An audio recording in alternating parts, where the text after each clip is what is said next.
And in this crisis, it's hard and revolting to remember the discussion of what the matters of principle were never even began.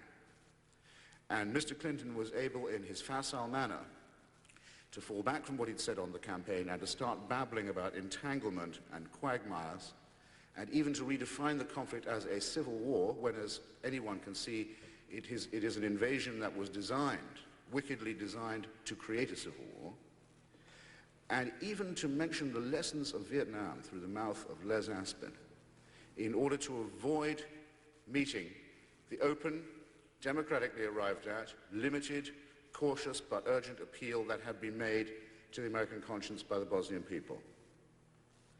And in even beginning to underwrite this use of the lesson of Vietnam, I think the peace movement discredited itself entirely, because it is not the case that Vietnam was a quagmire into which an idealistic United States was drawn by an excess of good intention and a shortage of care.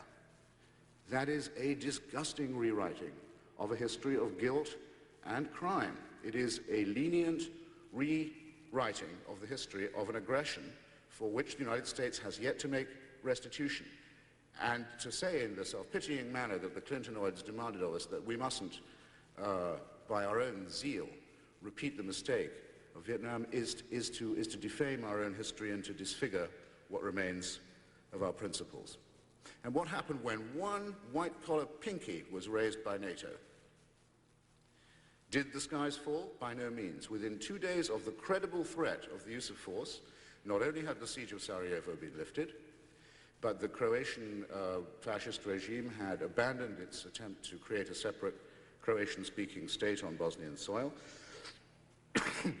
had come to the conference table and was prepared to discuss autonomy with the Bosnian government. The food aid was sent to Srebrenica. The lost patrol of Canadian peacekeepers that it was thought would be impossible to find without provoking war was duly found without any undue fuss. And cities like Tuzla received their first deliveries just of food aid in 2 years. I would like to know what was said when those food aid deliveries arrived and the citizens of those towns asked, where have you been for the last 2 years? And for the last 2 years, the people who could have been delivering that were disputing with their consciences as to whether it would be too Vietnam-like to stop asking permission of the Serbian cleansers. Now, one couldn't really have, I think, a more horrific disgrace and defeat than that.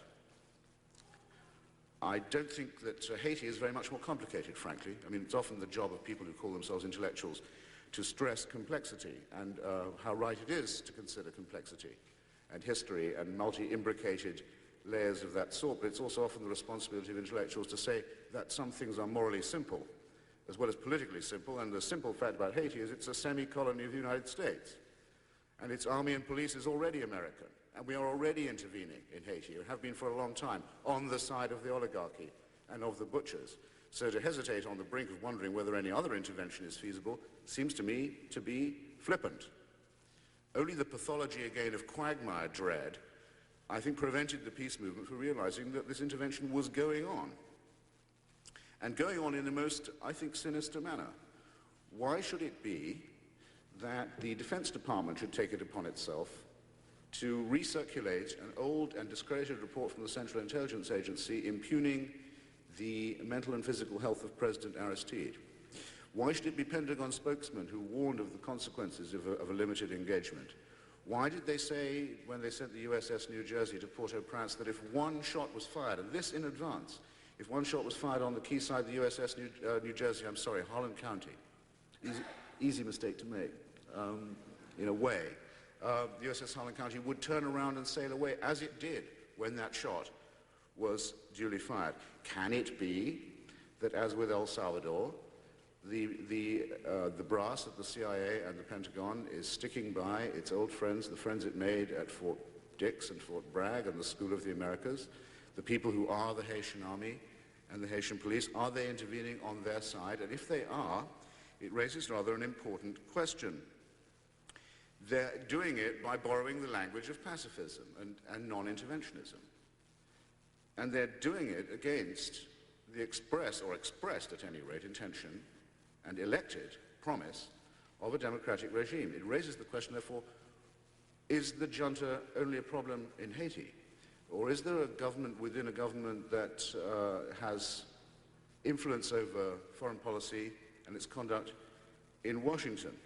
And should it not concern us, as it did in the case of Vietnam, that the military-industrial complex can call the tune in that way? And should it not be a matter of urgent interest to our movement that President Clinton will take orders from the Joint Chiefs of Staff when the Constitution says it's the other way around, and will take orders whether it's the rights of homosexuals to serve in the military or the right of Haitian boat people not to drown in the surf off Miami, when we had made them a promise that that would stop, even if we could not remove their oppressors, who are our wholly owned subsidiary.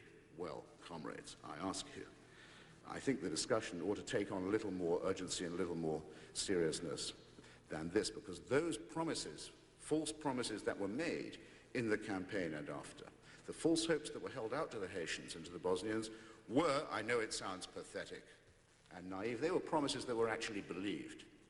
People in Bosnia and Haiti made life-death decisions based on what the United States had promised them. And guess what? They died for it. They wagered their lives on it, and they lost for a contemptible promise made by a second-rate opportunist who's now the president. These were actual lives that are to some extent to be laid at our door. So, if we aren't going to do anything for anybody else, and if there are no conditions under which an appeal from another people or another country or another republic democratically arrived at and manifested, as the appeals from Bosnia and Haiti have undoubtedly been, if there are no conditions under which we would go or sail to their aid, if we are so interested in our domestic agenda, and I think I have a rough idea of what Mr. Clinton's domestic agenda is now, and if that's going to take precedence, then we should say so and have done with it. And that would be an honorable and a defensible position. It should be said, forget it. Do not ask the United States for help. It will not come. And then we, for our part, could get on with the job of dismantling the military-industrial complex, disbanding the CIA, and indeed imposing a proper domestic agenda, and perhaps even recovering control by democracy over the halls of Washington. And that would be worth doing. But a peace movement or a progressive movement that makes neither internationalist demands on behalf of other people, the victims of empire, nor disarmament demands on its own establishment has, I think, failed utterly, both in the practical and in the moral dimension, and has yet to have the grace to recognize it. Thank you.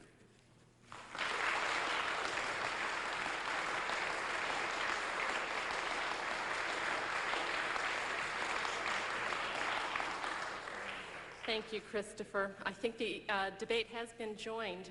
I'd like to welcome next Decima Williams. Thank you. Now I know I should have gone before Christopher, not because of time, but it's going to be a hard analysis to hold.